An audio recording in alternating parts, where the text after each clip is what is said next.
Ang programang ito ay rated SPG. Striktong patnubay at gabay ng magulang ang kailangan. Maaaring may masiselang tema, lengguwahe, karahasan, sexual, horror o droga na hindi angkop sa mga bata. Nakalimutan ko dito. Namalengke?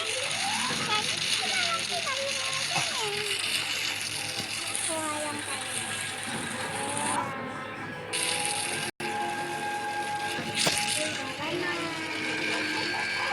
Okay, nababangga tayo.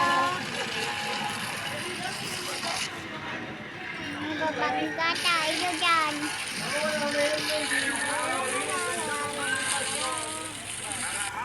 Nandito na tayo sa grocery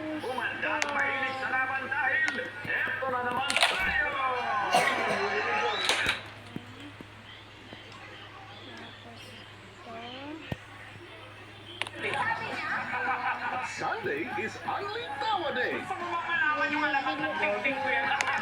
Bulag ka dun. Mandasahin ka na doon kung Casilia. Wow! Ganyan ka na doon. Sa ilalim po ng RA 11984 po ang No Permit, No Exam Prohibition Act. Hindi na pwedeng paggawa ng kumuha ng exam ang estudyante sa public and private schools kahit may balanse pa sila sa matrikula. At ito pa, school fees. Siguraduhin lamang na may certification galing sa DSWD. Senator Bong Revilla po, agapay nyo sa edukasyon.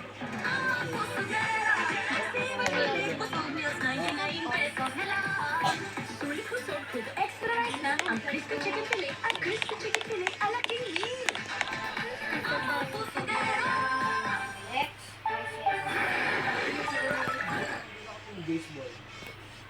For making us a certified hit.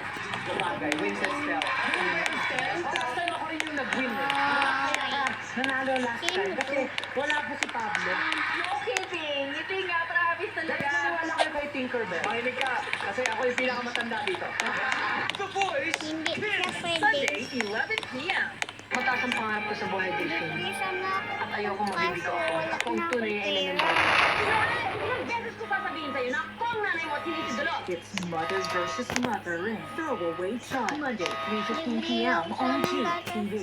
Sana na ng mas malaking misyon. At mas malawak na paglilingkod sa bayan. Iyaanid namin ang balita Sa buong Pilipinas. kasama ang GMA Regional TV.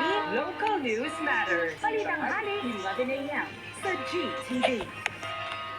Mas malaki mission ngayon yung maabot mo yung mga pagong audience para maiiwas mo sila sa disinformation. Kasi kailangan kung nasa nyo nagpapalagang ang disinformation, kailangan nandun din tayo para tapatan sila. GMA Integrated News, ang news authority ng Pilipinas.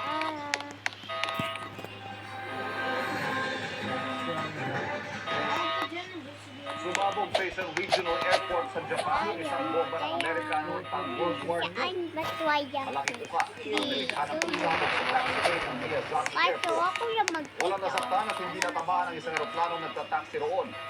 Pero 70 flight din ang nakansila.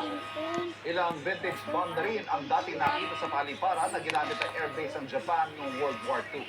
Kaya iniutos ang Japanese Transport Ministry na sayurin ang ilang mga airport na naging wartime military facility noon kung may mga hindi pa sumasabog na bomba. Naglabas si Pasig City Mayor Vico Soto ng mga patunay umano sa koneksyon ng umatras na partner ng Miro Systems at isang kumpanyang konektado raw sa isang tatakbo rin sa pagka-mayor ng Pasig. Itinagyan na may-ari ng kumpanya. Nakatutok si Jonathan Anda. Maganda kasi Matapos maghain ng kanyang kandidatura, naglabas ng dokumento si Pasig Mayor Vico Soto na patunay raw na ang umatras na Filipino partner ng Mira Systems na St. Timothy Construction Corporation ay konektado sa St. Gerard Construction. May-ari naman ng makakalaban ni Soto sa pagkalkalde ng Pasig. Nadiskubre raw ni Soto na ang dating marketing director ng St. Gerard ay ang presidente ng St. Timothy na si Miguel Huntura. Ayon po sa kanyang Facebook profile, bago niya dinilit, siya po ay empleyado ng St. Gerard Construction.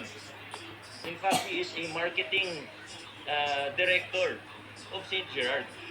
Batay raw sa nakuha niyang General Information Sheet ng St. Timothy sa Securities and Exchange Commission, address ng St. Gerard ang idineklarang address ng presidente ng St. Timothy na may hawak sa 85% ng shares ng kumpanya. Pero itinanggihan ni Pacifico Vizcaya II, may-ari ng St. Gerard. Saan ko lang ako mag-charge lang. Sabi ni Pacifico, hindi naging empleyado tinuturan ng St. Gerard. At yun daw, wala Ito pa silang yung ba ikaw? pero Yung nakausap na video rin ko. ako sa ilan at sinabi, kaya ito umatras sa kontrata para sa eleksyon ay dahil daw sa pamumulit Yung jowa mo ito. For the purpose of the Recadeta, nung nabalitaan ng San Timothy na madalas sumusunod si Mayor Vico sa Comelec, mas nilabutin na ng Parang punta muna tayo doon. sinituan lang ang kanyang pag-joint venture sa Comelec for the purpose of kasi nagalit